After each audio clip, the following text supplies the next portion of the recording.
Lesson 73 of 100 in the Jazz Violin series. In song forms in jazz, there is a standard 2.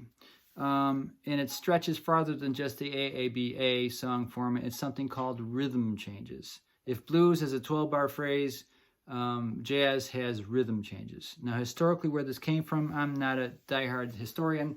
What I'm told is that the song I Got Rhythm, famous pop song of the, I don't know when it came out, probably the 40s maybe. I got rhythm, I got music, I got you, who could ask for anything more?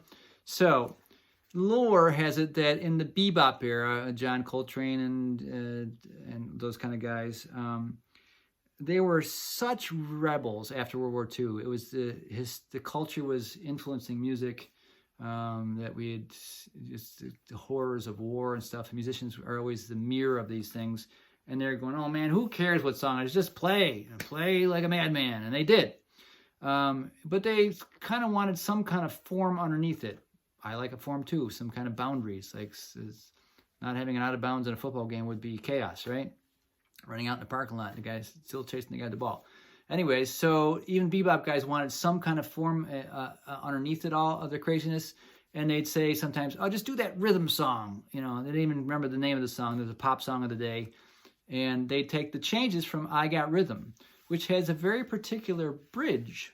So in rhythm changes, they can be, the A section is very diatonic. Now, if you're watching the other videos, you learned about diatonic. 1, 6, 2, 5, that kind of thing. So it might be something very almost Broadway show-ish sounding. 1, 6, 2, 5. Might have a little turnaround. 4, diminished, then there's the first 8 bars. Then the second 8 bars would be another A section. Same stuff. So in the diatonic world, you know from the past lessons, you can just jam the C major over all this stuff. Maybe get a little bluesy at the end. Now we get to the bridge, and it goes out of key. Not out of tune, it goes out of the key. If we're in the key of C there, it always goes to the 3 chord, but it's a major chord. It's not within the key of C. It goes to a major chord that has the 7th in it. It's kind of a surprise, isn't it? It's in the key of C, the whole song so far, but the bridge starts on the major 3 chord for 2 bars. That acts as the dominant 7th to go to its, that's the 5th of the next chord, which is A 7th, if you learned from the circle of fifths. Also a major chord, not in the key of C. Then it goes to the D chord, which is 5 away from there. Also major, not in the key of C, has an F sharp in it. Then it goes to 5 away from there, which is G chord, which brings us back down to more diatonic junk. 2, 5. Very common. So, you got it? That's rhythm changes. There's a whole bunch of bebop songs. Scrapple from the Apple is one of them that I can think of right offhand. There's probably a list somewhere of Charlie Parker tunes that have a bridge like that. So the bridge is the main event.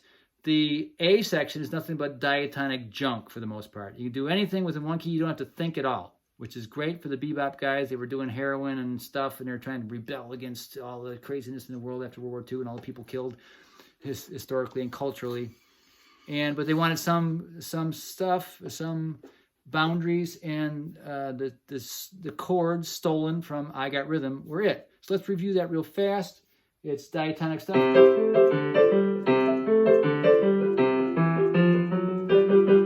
Again.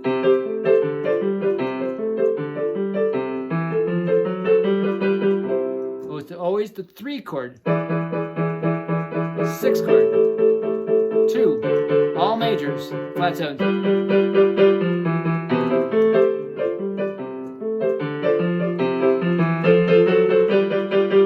That's rhythm changes. So you should know that. If you go to a jazz jam, you should know what's going on when you get to that bridge. All right? It always goes to the 3 chord, always starts in 3 chord and goes to the circle of fifths to get back to the 1.